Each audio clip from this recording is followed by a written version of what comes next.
Hello there, friends. This is Jose Luis Gomez, music director of your Tucson Symphony Orchestra. I hope all of you are doing fine and you're safe and healthy. I just wanted to take this opportunity to have a little chat with you about a theme that I'm very passionate about. It's everything regarding the composer Ludwig van Beethoven. As you may remember, we performed all his first to 8 symphonies this last season, and it was a fantastic experience.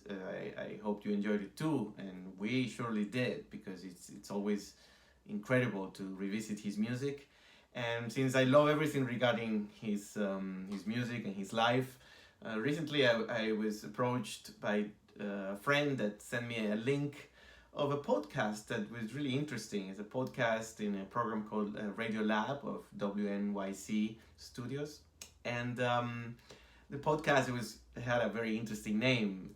The name was Speedy Beat, and regarding the topic of the speed that Beethoven's music is performed, and particularly because of one thing that Beethoven had very clear, and that was the metronome markings. And you may think, why? Well, he was one of the first composers, I think, if not the first one, who used this instrument, so to say, in order to give to the performer a more accurate information of how fast or slow a certain movement of one of his symphonies or sonatas or chamber music wanted him for the performer to play. And this situation obviously has created a little bit of discussion between musicians and music lovers about the fact that there is a saying of that Beethoven had a broken metronome. Therefore, those metronome markings are exaggerated because sometimes they're a little bit fast. Well, to be honest with you, I think he was right. I think there is nothing wrong with metronomes, with Beethoven's metronome, basically because I believe that he was smart and intelligent enough to have noticed, if something didn't add.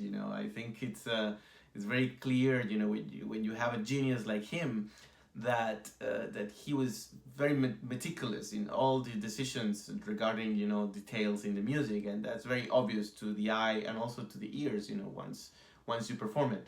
Nonetheless, I think what makes the approach of Beethoven's actual metronome markings a little bit uncomfortable to certain musicians and listeners is the fact that we're trying to look at the music of Beethoven with modern eyes, and that's a little bit outside from the right path, in my opinion, because the orchestra that Beethoven used, the instruments that Beethoven used, were not exactly what we're used now. I mean, we have inherited a sound and an orchestra that comes from the post-romantic years. We're talking about the music of Mahler, the music of Bruckner and Wagner also, and especially when it comes to Germanic repertoire. And that music required, as we know, a huge orchestra, so more instruments, and also the modern instruments. As you know, the strings instruments, they had a different, totally different structure. The same violins that we use now, is not that they were different. They had some differences, and especially the bows. The bows were shorter, so everything was concentrated more into the articulation and not with the heavy weight that we kind of think certain music should be played. The sustain of the notes wasn't the primarily finality of the playing. It was more about the agility of the playing, and that comes from Baroque times. That could be a little bit more complex conversation, because even Baroque music was something that was totally forgotten, during the 20th century. So no wonder why, because everything was approached in a kind of in the same way. It's like you hear Vivaldi played like it was an opera by Wagner, everything with the same intensity. Gladly, later on, especially in in the last part of the 20th century, and obviously in current times, we have had the great contribution from fantastic musicologists and specialists and experts on period instrument playing, and rediscovering a little bit of how the music during those times was performed. And immediately you understand why those tempos might work, because you actually are free in that sense. You know, you're more driven into concentrating to those things with Beethoven's actual tempos. Um, it's funny that in the podcast they kind of make an example with some musicians of trying to play it, and they feel like it's too fast. Well, they actually are trying to play it in a modern way. So they're trying to apply what the modern violin playing, for instance, would do. It's not impossible, but immediately you have to change gears and try to understand that certain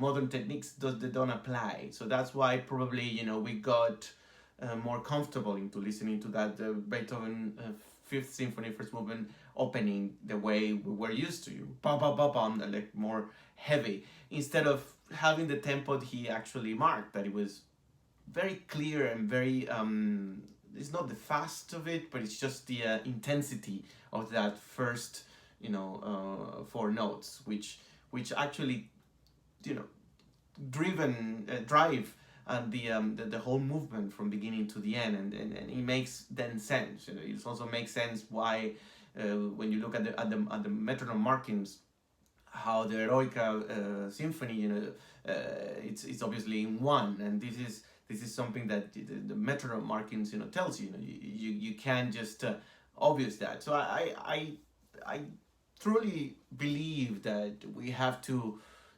be aware of this situation. And for me, it's a fascinating journey, because it doesn't stop there. It means that the music is always alive, it's always evolving, it's always rediscovering itself, and with that's I have to say that also those versions that we're used to, they're also very valuable. I mean, it's like who can say that the approach of Karajan with that pompous intensity is not valid? It is valid, obviously, but nowadays I think we are more looking at music at the most let's say historical possible way, in order to give that extra flavor to the music. And I think in Beethoven it flourishes immediately, because it's music that it's so intense but so straightforward, that actually with respecting his indications, I think the message arrives directly and better. I really miss being with you. We all miss you, and we can wait to be together very soon, performing the music that you love.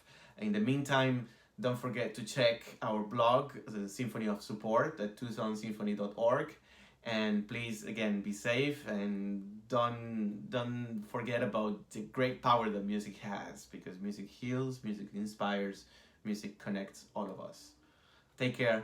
Bye bye.